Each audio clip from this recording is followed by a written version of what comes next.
السلام علیکم ورحمۃ اللہ وبرکاتہ۔ میں بابر سلیم ایک دفعہ پھر آپ کی خدمت میں حاضر، اس درخواست کے ساتھ کہ پلیز میرے چینل کو لائک سبسکرائب کیجئے اور ہو سکے تو بیل آئیکن بھی پریس کر دیجئے۔ دعا زہرہ کے حوالے سے 2 دن سے بہت اہم ڈیولپمنٹس ہو رہی ہیں۔ گزشتہ روز طبیعت کی ناسازی کی وجہ سے میں معذرت خواہ ہوں، آپ لوگوں کے سامنے حاضر نہیں ہو سکا، آپ سے گفتگو نہیں ہو سکی۔ میرے لیے دعا کیجئے گا، اللہ پاک جلد اس بیماری کو مجھ سے رفع فرمائے۔ دعا زہرہ کے کیس میں بہت امپورٹنٹ ڈیولپمنٹس ہیں، اور خاص طور پہ سب سے اہم چیز جو ہے وہ پولیس کا رویہ ہے، جس کو دیکھ کر آپ اندازہ کر سکتے ہیں، محسوس کر سکتے ہیں کہ پاکستان میں عام آدمی کے لیے قانون کس قدر مددگار رہتا ہے۔ یہاں جو تفتیشی افسر ہیں کیس کے، شوکت شاہانی، آج انہوں نے گفتگو کی، ہم سے بات کی، ہم نے ان سے سوالات کیے۔ ان سوالات کے جوابات میں جس قسم کا ان کا رویہ تھا، جو ان کے فیس ایکسپریشنز تھے، اس سے محسوس یہ ہو رہا تھا کہ پولیس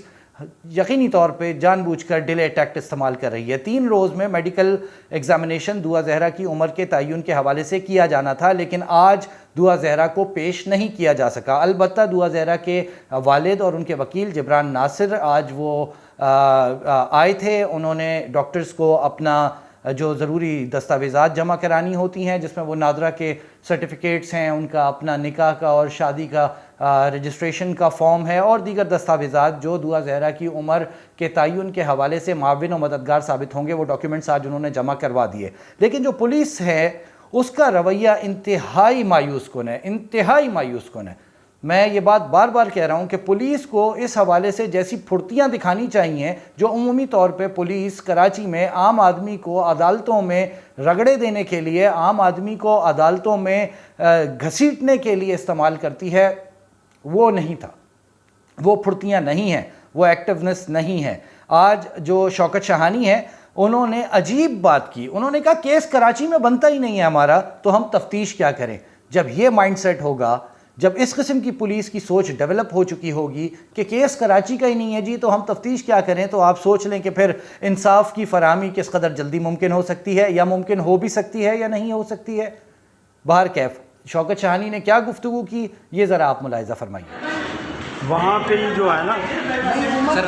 آپ کے دماغ میں ابھی بھی یہ ہے کہ کیس بنتا نہیں ہے، تو کورٹ نے ابھی بھی دوبارہ ہمارے کس کو دماغ آرڈر دیا ہے؟ دیکھیں، ہمارے پاس اور کوئی ایویڈنس تو نہیں ہے نا، نے ڈھونڈا ہے ہمیں کوئی ایسا کلو۔ اچھا جی، وہ کہتے ہیں کہ عدالت نے تو احکامات دے دیے ہیں، ہم نے محکمہ داخلہ سندھ کو کہہ دیا ہے، محکمہ داخلہ سندھ محکمہ داخلہ پنجاب کو کہے گا، محکمہ داخلہ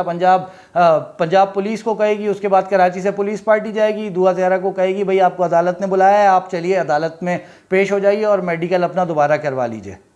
آپ کو لگتا ہے کراچی پولیس جو عمومی طور پہ ہرن کو مار مار کے ہاتھی اور ہاتھی کو بغیر مارے ہرن کہلوا لیتی ہے، وہ اس پورے کیس میں اس قدر قانون پر عمل داری کی پابند ہو چکی ہے کہ وہ منتظر ہے محکمہ داخلہ ان کو کوئی ڈائریکشنز دیں؟ یہ میں آپ کو بتاؤں کہ عمومی طور پہ اگر پولیس کو پنجاب میں ریڈ کرنا ہو تو پروسیجر تو یہی ہے، لیکن اس کے باوجود پولیس یہ آرڈرز بہت جلدی حاصل کر لیتی ہے، ود ان اے ڈے،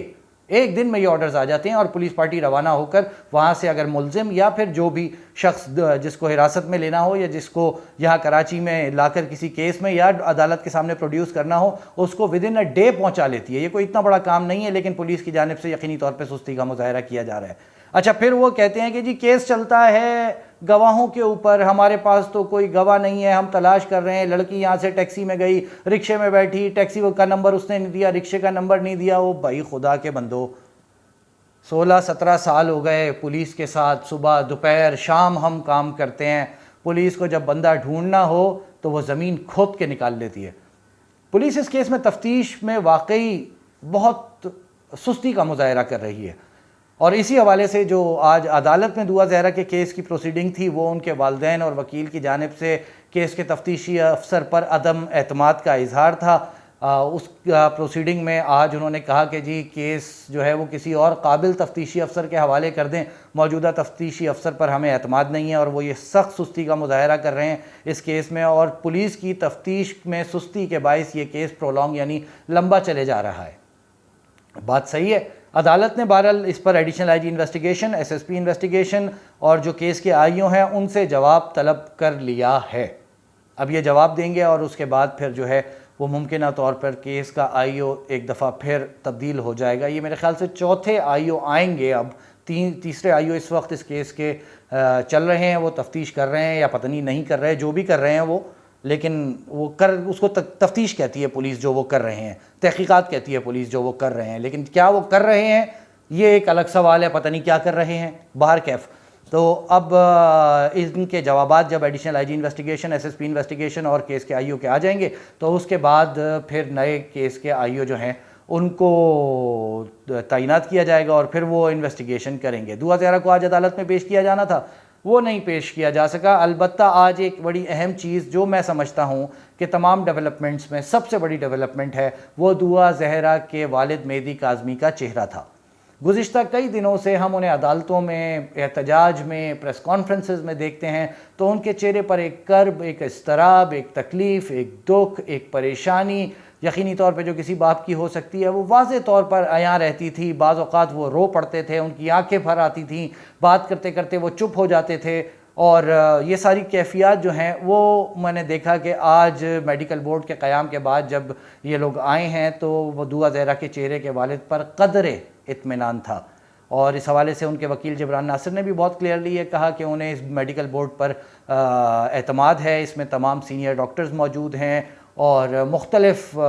ماہرین موجود ہیں جو کہ مختلف زاویوں سے جانچ کریں گے، اور اس کے بعد دعا زہرا کی جو عمر ہے اس کا صحیح تعین کیا جائے گا۔ تو یہ ایک پازیٹیو ڈیولپمنٹ ہے، خدا کرے یہ کیس جو ہے یہ کسی حتمی نتیجے پر پہنچے اور اس میں انصاف ہو، اس میں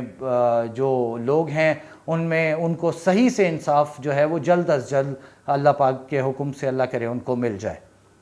ایک تو یہ بڑا کیس تھا آج، اور اس میں آپ نے سن لیا کیس کے آئیو نے کیا عظیم جو ہے وہ ٹیکنیکل پوائنٹس بیان فرمائے ہیں۔ اچھا، دوسرا کیس تھا جی آج عامر لیاقت کے پوسٹ مارٹم کے خلاف ان کی سابقہ اہلیہ جو ہے بشرا بی بی اور ان کے بچوں کی جانب سے لگائی گئی درخواست۔ یہ بھی ایک اہم کیس ہے۔ کچھ لوگوں کو شک ہے کہ جی جو عامر لیاقت ہیں ان کو قتل کیا گیا ہے، جبکہ ان کے ورثہ کہتے ہیں، ان کے جو بچے ہیں، ان کی جو سابق اہلیاں ہیں، ان کا ماننا ہے کہ پوسٹ مارٹم جو ہے وہ عامر لیاقت کی جسم کے ساتھ ان کی توہین ہوگی، تذلیل ہوگی، اور اس اذیتناک عمل سے، کیونکہ پوسٹ مارٹم بہت اذیتناک عمل ہے، پوری باڈی جو ہے اس کو کھولا جاتا ہے، چاک کیا جاتا ہے، مختلف پارٹس کے ایگزامینیشن ہوتے ہیں، یہ واقعتاً تو بہرحال ان کا کہنا یہ ہے کہ جی یہ نہیں ہونا چاہیے۔ تو اس درخواست کی آج سماعت تھی، اور یہاں پر بڑا عجیب معاملہ جو ہے وہ سامنے آیا۔ جو کیس میں جنہوں نے عامر لیاقت کے پوسٹ مارٹم کروائے جانے کے لیے درخواست دی تھی، مدعی ان کا نام ہے احد۔ آج وہ عدالت میں پیش ہی نہیں ہوئے۔ آج انہیں عدالت میں ہونا چاہیے تھا، وہ اپنا موقف بیان کرتے کہ وہ کیوں اس بات پر بضد ہیں اور کیوں انہوں نے کورٹ سے یہ آرڈر حاصل کیا کہ جی جو عامر لیاقت حسین ہیں ان کا پوسٹ مارٹم کیا جائے، لیکن وہ آج پیش نہیں ہوئے۔ آج عدالت میں ان کا نام پکارا جاتا رہا لیکن وہ سامنے نہیں آئے۔ اس پر جو عدالت ہے اس نے انتہائی برہمی کا اظہار کیا، اور انہوں نے کہا کہ جی یہ 19 جولائی تک عدالت نے احد صاحب کو پیش ہونے کا حکم دیا ہے، اور کہا ہے آ کر اپنی صفائی پیش کریں معذرت،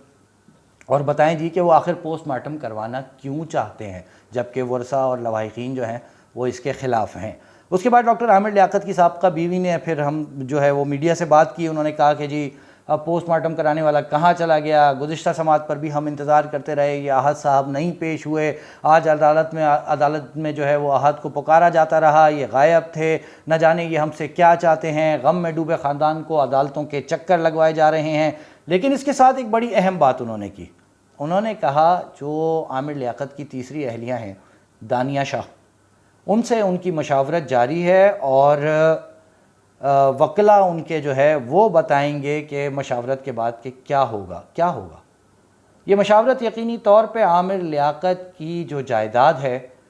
اس کی تقسیم کے حوالے سے کی جا رہی ہے۔ یہ ورثہ کا حق ہے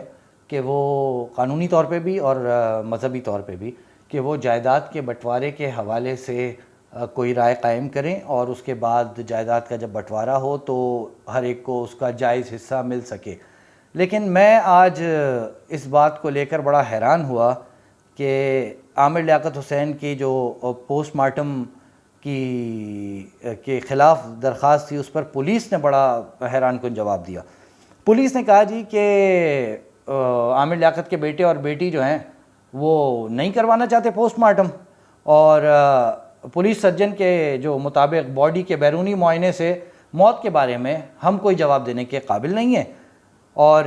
جوڈیشل مجسٹریٹ ایسٹ نے ہی عامر لیاقت کی تدفین کی اجازت دی تھی، اور ہم تحریری جواب جمع کرا رہے ہیں، عدالت جو بھی احکامات دے گی ہم اس پر عمل کریں گے۔ تو جی عدالت جو بھی احکامات دے گی،